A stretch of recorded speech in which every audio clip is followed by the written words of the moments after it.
I want to start by saying I'm not a religious person. Not in the hostile way some people aren't religious, where the absence of belief becomes its own kind of doctrine. I just never had much use for it.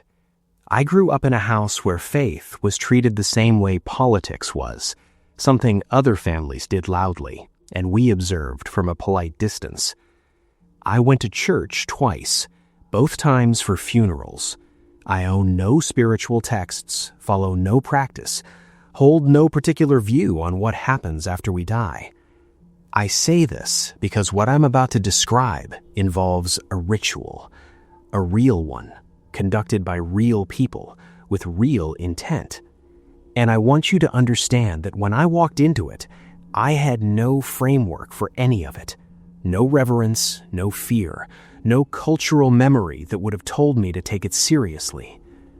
I took it seriously by the end, more seriously than I have taken anything in my life before or since.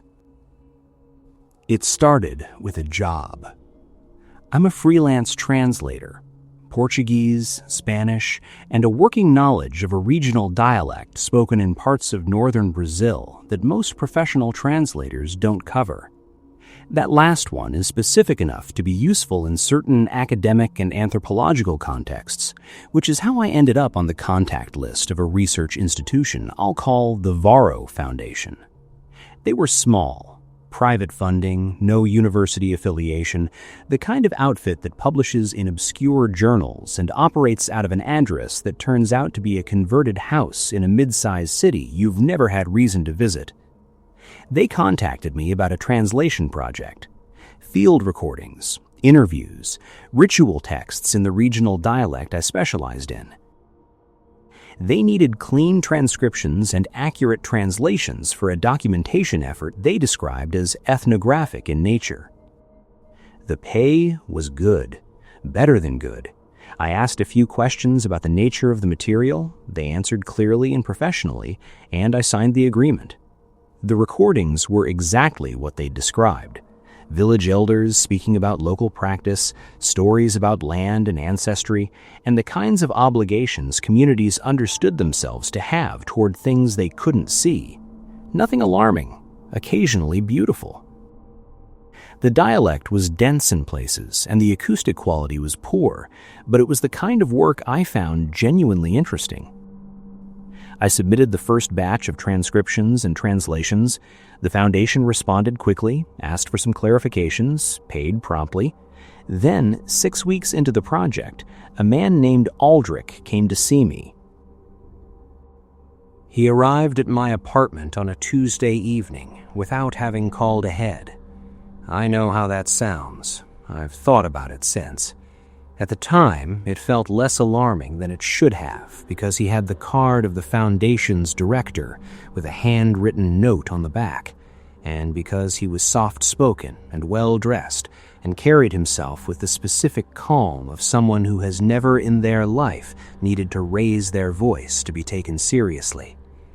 He said he had come to discuss the next phase of the project. I let him in. I made coffee. We sat at my kitchen table, and he explained, without apparent urgency, that the Foundation's work had reached a juncture where documentary translation was no longer sufficient.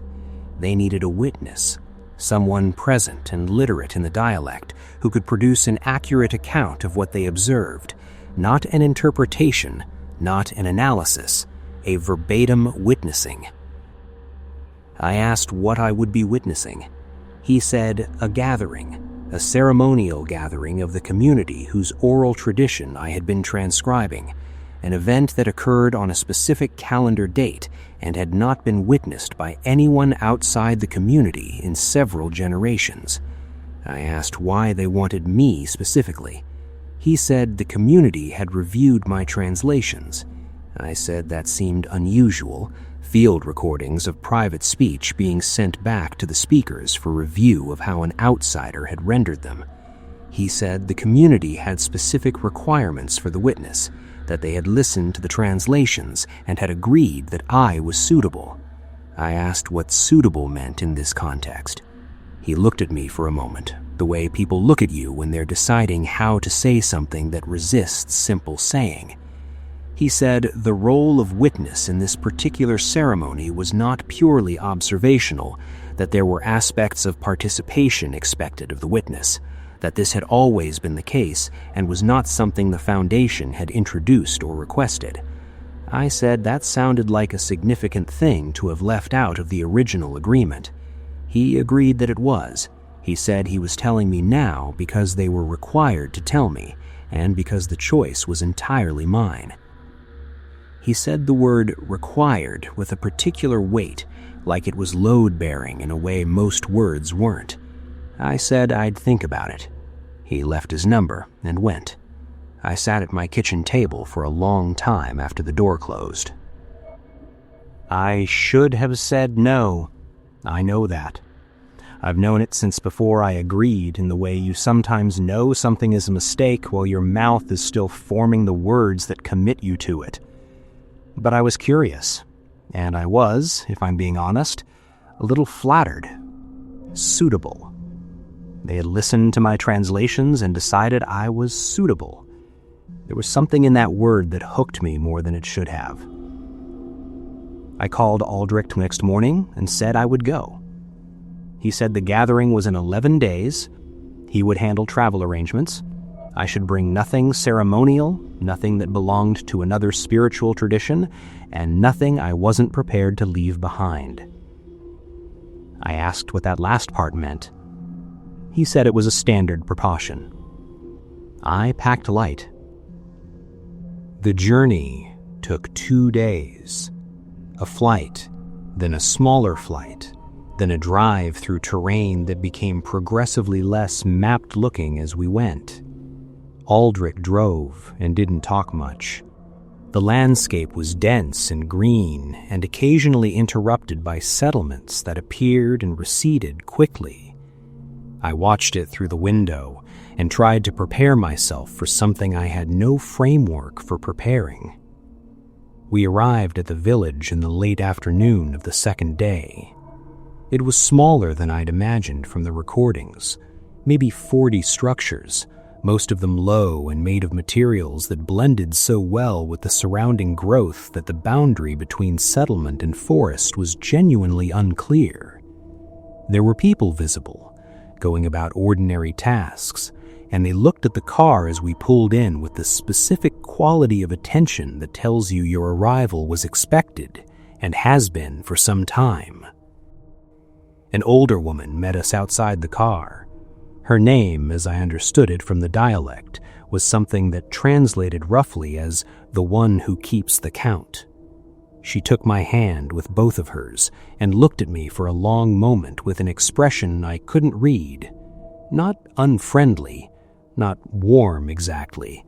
Assessing in the way that has nothing to do with judgment and everything to do with measurement.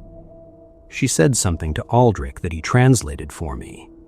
"She says you'll do," he said. I wasn't sure whether to be relieved. They gave me a place to sleep and food that evening, and left me largely alone with the compound sounds of the village settling into night. I lay on a low bed in a small structure and listened and thought about the word witness and what participation meant in a context where the people using it were describing something that had been conducted the same way for generations before anyone currently living was born. In the morning, the woman who kept the count came to find me. She sat with me for 2 hours and spoke slowly in the dialect, pausing often, watching my face for comprehension and correcting herself when she saw I had lost the thread. What she told me was this. The gathering happened once every 7 years on a fixed date. Its purpose was to maintain an agreement. She used a word for agreement that also meant debt, and also meant balance, and also meant the thing that prevents the larger damage, all at once, without hierarchy between those meanings. The agreement was old, older than the village in its current form. It had been established by people she described as the first ones who stayed, which I understood to mean the original settlement of this community in this specific location. They had stayed because they had made the agreement. The agreement was why the land was livable, why the forest didn't take the settlement back, why certain things that had happened to neighboring communities had not happened here. I asked what things. She listed them simply: drought that emptied rivers, sickness that moved through a population in a season, children who wandered into the forest and did not come back, crops that failed not from weather, but from something she described as the land withdrawing its consent. I asked what the agreement required. She said it required presence.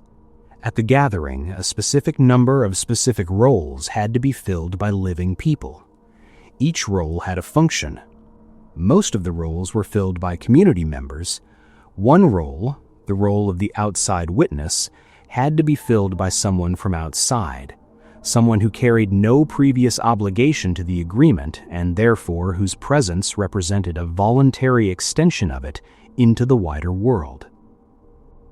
She said the outside witness had to consent freely. I said I had consented. She looked at me with that measuring expression again. She said that what I had consented to in my kitchen to a man in a good suit was not the same as what she was describing now. She said the ceremony would ask something of me that could not be returned.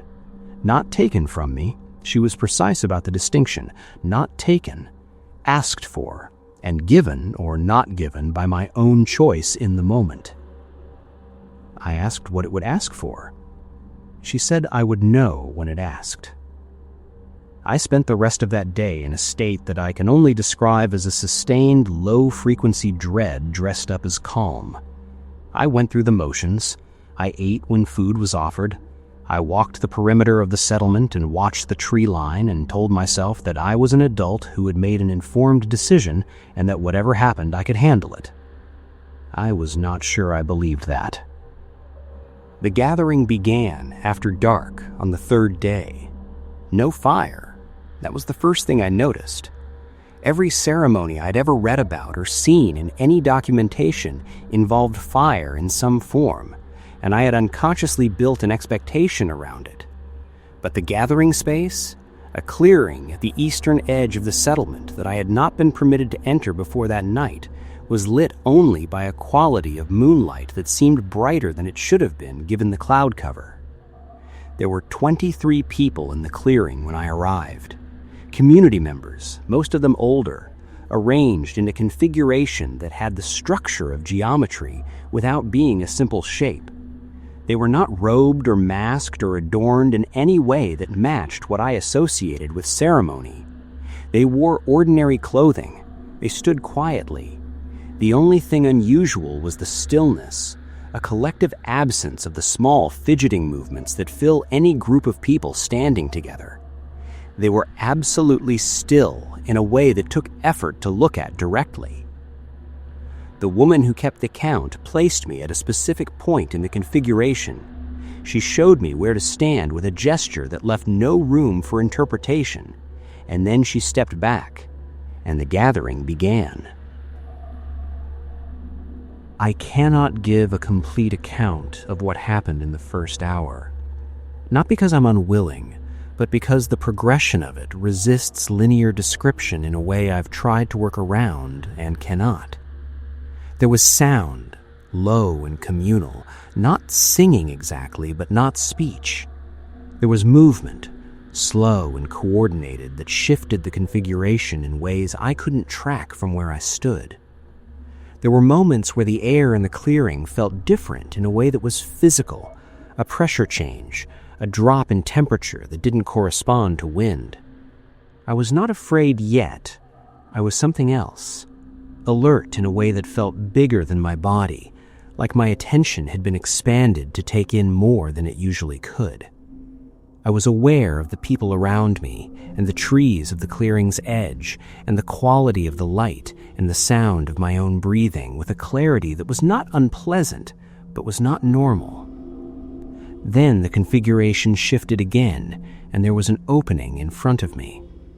And across that opening, was something I'm going to describe as plainly as I can. It was a presence, not a person, not an animal, not anything I have a prior category for. It was present the way a very large thing is present, filling peripheral awareness even when you're not looking directly at it, except there was nothing to look at directly. It occupied the clearing's center without having a visible form. I knew it was there the way you know a room has changed while you were out of it, a certainty without evidence, a fact delivered to you by something other than your eyes. The woman who kept the count was beside me. She spoke in the dialect, quietly and close to my ear. She said, "It sees you." I said nothing. She said, "Now it will ask." What happened next, I have gone over so many times in the months since that the memory has the worn quality of something handled too often. I have tried to determine how much of it was real in the ordinary sense, and I cannot. What I can tell you is what I experienced. I felt a question. Not heard, felt, in the chest, in the throat, and somewhere behind the sternum, a question that had no language but had unmistakable shape.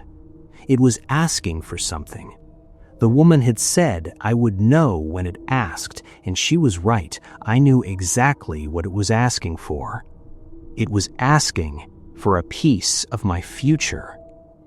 I know how that sounds. I'm a translator with a secular upbringing and a practical nature, and I know how that sounds, but that is the most accurate description I have.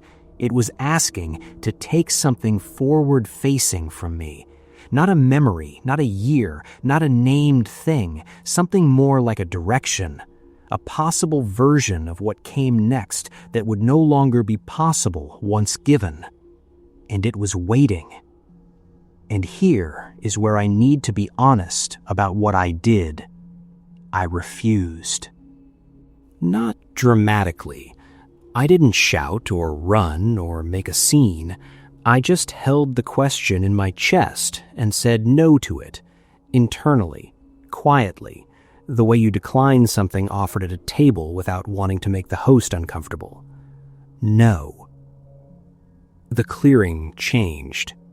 The stillness that had been collective and calm became something else. I felt it in the people around me before I saw it, a shift in the quality of their stillness, from composure to tension, the way a held breath is different from a resting one. The woman who kept the count made a sound beside me, short and low and involuntary, the kind of sound that escapes before it can be stopped. The presence did not leave. It did not react the way a person reacts to being refused. It simply remained, and the quality of its remaining changed. The pressure I'd felt from it before, which had been neutral, information without emotion, became something with weight. It didn't feel like anger. It felt like what happens to the air before a very large thing moves. I want to tell you I held firm because I was brave. I was not brave. I was terrified in a way that was entirely new to me, a fear that had nothing to do with the body and everything to do with something I can only call the self, the sense that the self was small and visible and known in a way it had never been before. But I held. And then the woman who kept the count put her hand on my arm. She spoke in the dialect, barely above a whisper. She said, "You can still choose. It will wait. But understand what your refusal costs. Not you. Us." I looked at her. She was not manipulating me. I want to be clear about that because it matters. She was not threatening or coercing. She was telling me a fact in the same plain way she had told me facts for 2 days. Her face was steady and tired and old and completely honest. She said the agreement required the witness rule to be filled completely. A partial witness, a present body with a withheld consent, did not fulfill the role, and if the role was not fulfilled, the gathering did not complete, and if the gathering did not complete, The agreement frayed. I asked what fraying meant. She said, "You have translated the stories.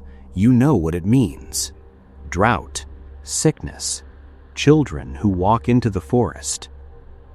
I stood there in the clearing with the presence waiting and the community still around me, and a question in my chest that I had refused once and could refuse again. And I thought about what I was actually being asked to give up. A direction, a possible future, something forward-facing that I couldn't name and wouldn't miss because I would never know it had been there. I thought about the woman's word, cost, and I thought about who was paying it if I said no again. I said yes, quietly, internally, the same way I had said no. What happened is difficult to describe without sounding like I am reaching for significance that wasn't there. There was no flash of light, no dramatic sensation. It felt like exhaling, a long, slow release of something I hadn't known I was holding, and then an absence where it had been, clean and without pain, the way a splinter feels after it's been properly removed. The presence shifted. The weight lifted from the air. The collective stillness of the people around me changed again, back to composure, back to the gathered calm that had been there at the beginning. The gathering continued for another hour. When it ended, the clearing emptied quietly and quickly, and I stood for a while in the moonlight that no longer seemed brighter than it should. The woman who kept the count came back to me before I left the clearing. She said thank you in the dialect. Then she said one more thing. She said, "What you gave is not lost. It is held. It becomes part of the agreement, part of what the land holds in balance. You will not know what it was, but it is not nothing." I nodded. I didn't trust my voice. Aldrich drove me back 2 days later. We didn't talk much. He asked once if I was all right, and I said yes, and he accepted that and didn't ask again. On the plane home, I sat by the window and watched the landscape below and tried to take stock of myself. I felt ordinary. That was the word that kept coming. Ordinary. Not diminished, not altered in any way I could identify. Whatever had been taken, whatever I had given, left no gap I could locate from the inside. And yet, there are moments now, not often, maybe once a month, where I'll be in the middle of an ordinary day and I'll have the sudden clear sense of a road not taken. Not a specific road, not a missed opportunity I can name or grieve, just the awareness of an absence that has a shape I can't quite make out. It doesn't hurt, but it's there. I finished the translation project. The foundation paid the remainder of my fee and sent a brief note of thanks. Aldrich never contacted me again. I looked up the foundation's address a few months later and found an ordinary house on an ordinary street with a different name on the mailbox. I've thought about whether what I experienced was real in any verifiable sense. I've been through it from every angle I know how to approach. I have no conclusion that satisfies me. What I have is this: a community that has lived in a specific place for generations without the disasters that emptied the communities around it, an agreement that requires renewal, and somewhere in the terms of that agreement, held in whatever the land holds, a piece of a future that used to be mine. I gave it freely in the end. I think about that sometimes, whether freely is the right word when the alternative was 40 families and a forest in something very old and very patient deciding that the balance had shifted. I think it is. I think freely can mean chosen under impossible conditions and still mean chosen. But there are nights when I sit by the window and face the direction I flew from and feel that shaped absence in my chest and wonder what the road looked like, the one I gave away without ever seeing where it led.